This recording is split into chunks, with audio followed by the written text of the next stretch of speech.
minsan sa may kalayaan tayo'y Silangan National High School. Taring pangalan. Simula ngayon, dito na ako mag-aaral. Kaya mo to, JJ. Kaya mo yan. Wow! Mukhang mayayaman talaga mga tao dito ah. Hala! May guard pa, parang pang-mall lang ah.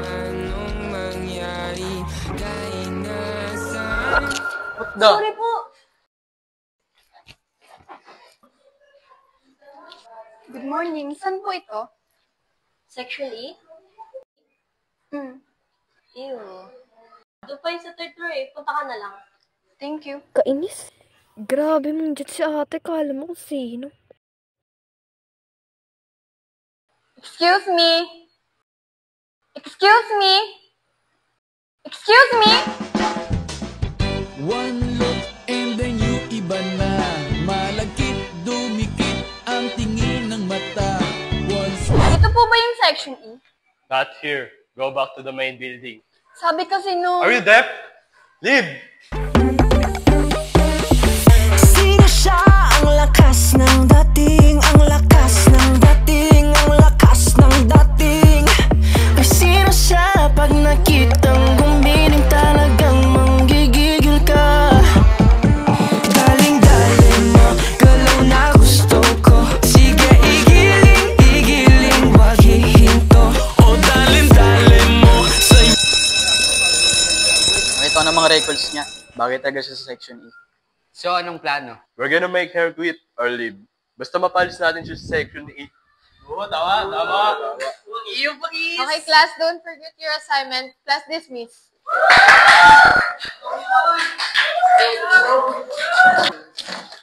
Hoy, ano to?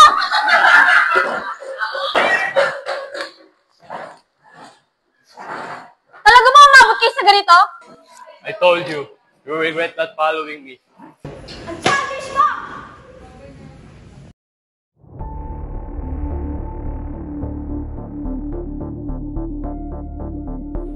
Pabili po. Huwaan nyo na yan.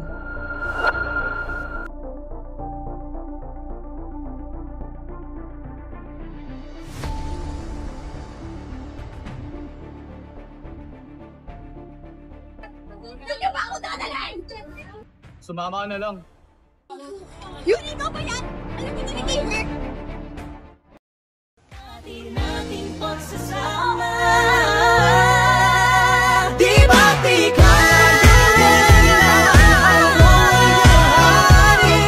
ako yung prinsesa, sagip mo palagi.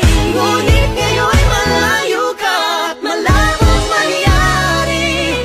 Ang aking pagtingin, bulong na lang sa hangin. Ibulong na lang, pangarap na lang din. Nagaya pa rin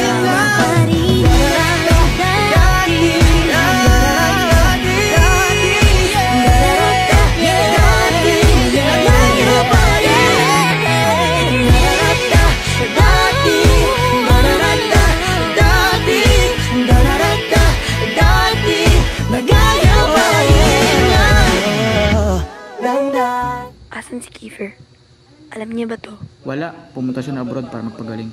Ginawa niya lahat ng to para humingi ng tawad sa lahat na nagawa niya sa'yo. Ganun ba? Di ba't